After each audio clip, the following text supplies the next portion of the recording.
सर्वसामान्यांचा बुलंद आवाज बीजी 24 तास. हे काम नव्हे, जबाबदारी आमची.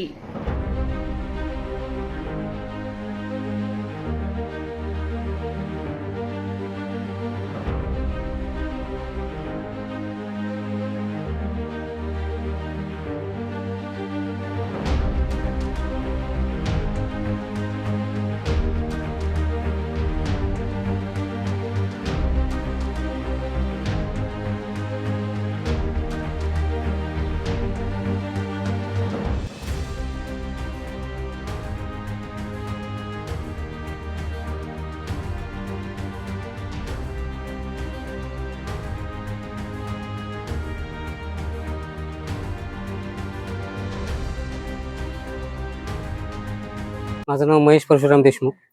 मी गेली 2011 पासून या स्ट्रायव्ह इंडियामध्ये नोकरीला आहे कॉलेजमध्ये. नंतर मला 3 वर्ष झाली या युनिव्हर्सिटी या संस्थेमध्ये घेतले ते. आणि मला अचानकपणे या लोकांनी या 3 दिवसापूर्वी काढलं आणि कॉन्ट्रॅक्टमध्ये टाकायला घेतलं. जे HR हेड आहेत चावला सर म्हणून, हे जी लिस्ट पाठवली त्या लिस्टमध्ये या कामगारांमध्ये माझं पण नाव आलं.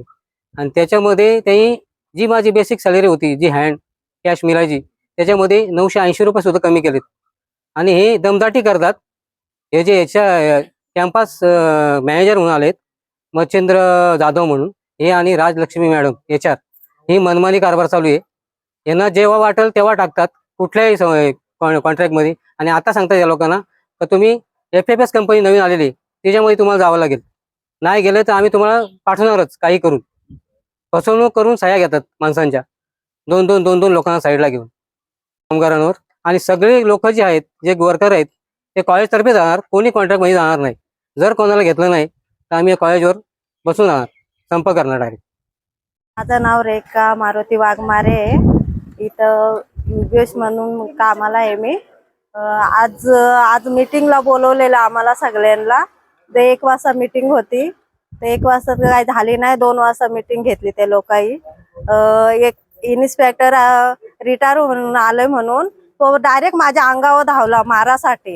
आम्ही एवढे समजावून सांगतो का तुम्ही आमचा एक शब्द तरी ऐकून घ्या ना, पण आमचा काही एक पण शब्द ते ऐकून घेतला नाही. असं अंगावर मारायला धावत होता. मला सांगतो का तुला आतमध्ये टाकीन. आता शुक्रवारी पण मीटिंग झाली, पोलिसांची गाडी पण बोलवली. तर त्याच्यावर आम्ही बोललो का आम्ही काही तर आरोपी आहेत का तुम्ही गाडी बोलवली म्हणून. नाही बोलता, या बाईला बोलतं आतमध्ये टाका. बोलतं काय गुन्हा केला आम्ही एवढं तर आम्हाला आतमध्ये टाकलं. आमच्या हक्कासाठीच आम्ही लढतो ना. का आता या कॉन्ट्रॅक्टमध्ये घ्यायची तयारी नाही, हे सगळं राकेश आचरा करतो तिकडे. आमच्या अशा मागण्या आहेत का आम्हाला सगळं कॉलेजवाल्यांनी सगळं द्यायला पाहिजे. आम्ही काय कॉन्ट्रॅक्टमध्ये जाणार नाही, पण ही लोक जबरदस्ती सही करून घेतात बायांच्याकडून. 2 बाया घेऊन सह्या करतात. पण आम्हाला कॉन्ट्रॅक्टमध्ये जायचंच नाही, आम्हाला या कॉलेजमध्येच राहायचे, आम्हाला दुसऱ्या कॉन्ट्रॅक्टमध्ये जायचंच नाही. आणि हे सगळं कॉन्ट्रॅक्टमध्ये घेतात आम्हाला, हे सगळं राकेशला इथं आणण्यासाठी. बस. माझं नाव लता पवार. 5 वर्ष झाली. तर 5 वर्ष झाली. 5 वर्षानंतर आम्हाला आशा लावलेली का 2 वर्षानंतर तुम्हाला परमनंट करणार, तुम्हाला आपले पंचिंग कार्ड देणार, तुमचं पेमेंट वाढणार, तुम्हाला पण ह्या लोकांना परमनंट केले तसं तुम्हाला पण परमनंट करणार. आणि तुम्हाला पण पॅरिबिरर घेणार. तुम्हाला ज्या काही त्यांना देतात ह्या त्या तुम्हाला पण भेटतील. तर आज राजलक्ष्मीने मीटिंग लावलेली. मीटिंग मध्ये आम्हाला टेम्परवारी तेवढ्यानं मावशांना बोलून घेतला, लेबरांना बोलून घेतला. त्यांनी सांगितले की मी कंपनी आणलेली आहे दुसरी, त्या कंपनी तुम्हाला जॉईंट व्हायचं आहे. तुम्हाला ज्या काही तुमच्या मागण्या असतील त्या पूर्ण होणार आहेत.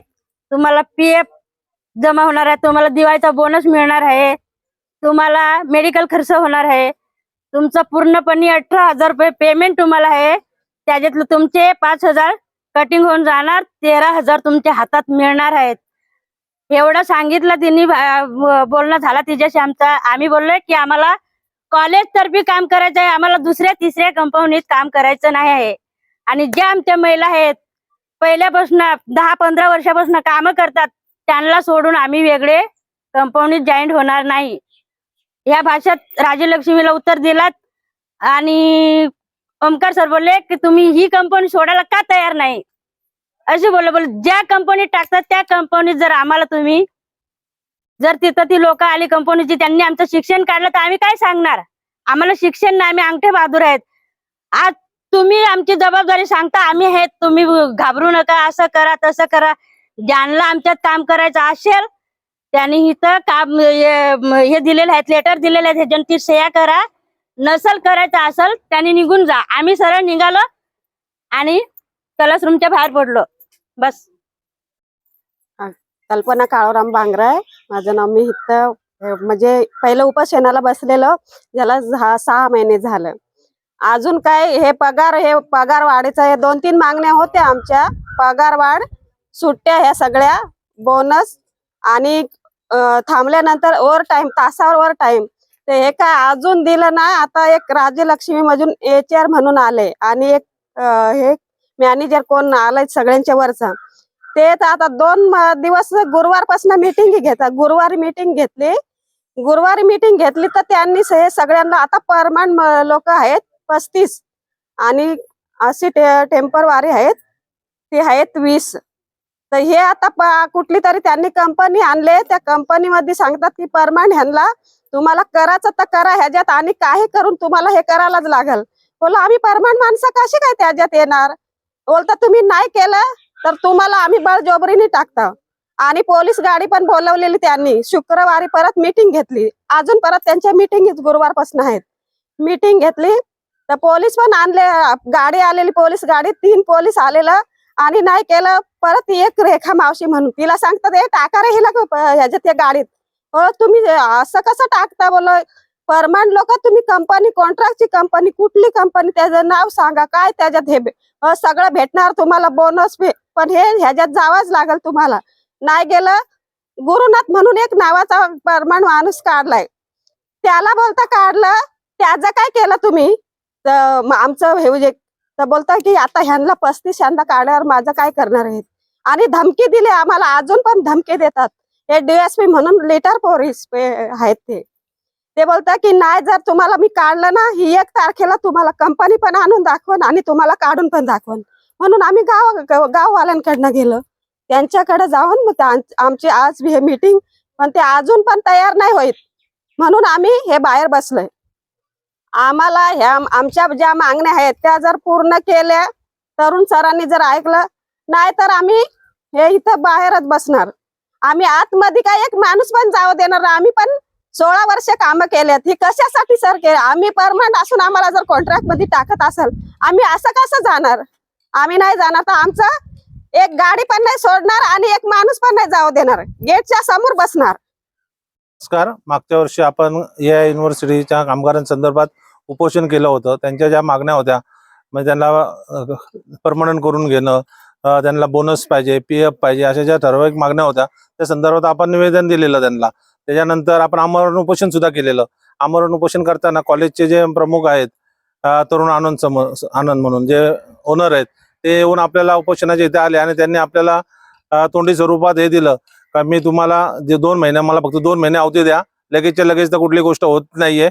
जे पण कामगार त्यांना सर्वांना परमनंट करून घेतो आणि किमान वेतन आयोगाप्रमाणे सर्वांना किमान वेतन आयोग चालू करू आणि जे पण परमनंट नाही जे 2-3 वर्ष झालेत ज्यांना कॉन्ट्रॅक्ट बेसवर आहे त्यांना पण मी कॉलेजमध्ये घेतो कॉलेजतर्फे घेणार सर्वांना असं आश्वासन दिलं होतं पण आज त्या गोष्टीला 2 महिने उलटून गेले त्याच्यानंतर आज 6 महिने झाले आणि आता कोणतरी नवीनच एक मॅनेजमेंट म्हणून कॉलेजमध्ये आले आणि ते 2 दिवसापासून कामगारांच्या मागे लागलेले आहेत का तुम्ही आमच्याकडे या आम्ही तुम्हाला एक फॉर्म देतो तो फॉर्म भरून द्या आम्हाला आणि तुम्हाला सर्वांना कॉन्ट्रॅक्टमध्ये टाकता येईल तर ही कॉलेजची मनमानी चालू आहे आणि कॉलेजमध्ये कोणतरी एक रिटायर्ड DYSP म्हणून माणूस आणलेला आहे तो डायरेक्ट कामगारांना धमक्या देत असतो तुम्ही जर कॉन्ट्रॅक्टच्या पेपरवर जर साईन नाही केलं तर तुम्हाला कॉलेजमधून काढून टाकू कोण तुमचे पुढारी आहेत कोण तुमचे नेते आहेत त्यांना बोलवा इथे मी सर्वांना संघर्ष करायला तयार आहे जर नाही तुम्ही हे केलं तर मी पोलीसची गाडी बोलवीन अशा नाही ते धमक्या देत असतो आणि आज कामगारांच्या मागणीसाठी आम्ही तिथं गेलो असता आमच्या समोर मागच्या वेळेला आम्ही काय त्यांना एकच विषय केला मागच्या वेळेला जेव्हा आमची मीटिंग झाली जे कॉलेजचे स्टाफ होता तो आमच्या समोर आणा तर आता त्यातले कोणीच नसताना कोणतरी नवीन 3-4 चेहरे समोर आले आणि ते आमच्याशी मीटिंग करायला तुम्हाला बोललो आमचे जे मागचे जे काही विषय झाले ते तुम्हाला माहिती आहे तुमच्याशी चर्चा करण्यात काय अर्थ आहे ते बोलतात आमची मॅनेजमेंट काय तुमच्याशी मीटिंग करायला येणार नाहीये तुम्हाला आमच्याशीच बोलायला लागेल आणि तो रिटायर्ड DYSP म्हणून आहे. आम्ही चर्चा करत असताना तो दात काढत बसला, म्हणजे कामगारांच्या विषयाविषयी त्याला काहीच हे नाहीये. म्हणजे तो स्वतःला कोणतरी मोठा लँडलॉर्ड समजतो आणि त्याचं असं म्हणणं आलं का माझ्याच समोर तुम्हाला चर्चा करावी लागेल, तरुणांना तुमच्याशी मिटिंग करायला येणार नाहीयेत, मीच मेन आहे. ते असं असेल तर हे जमणार नाही. म्हणजे हे आज कुठल्याही राज्यात राहत आहेत, जग चाललंय कुठं, आणि अजूनपर्यंत म्हणजे हे काय शोषणकर्ते झाले का? यांना कामगार म्हणजे काय, यांना हे वाटलं का कामगारांच्या विषयी तुम्ही कुठली चर्चा न करता डायरेक्ट त्यांना ह्याच्यामध्ये जे आज कॉलेजमध्ये आहेत त्यांना कॉलेजमधून काढून डायरेक्ट कॉन्ट्रॅक्टमध्ये टाकता? असं कुठं होत असतं का? ज्यांनी 10-10, 12-12 वर्ष नोकरी केली त्यांना तुम्ही कॉन्ट्रॅक्टमध्ये टाकलात. हे कुठल्या नियमाला धरू नये.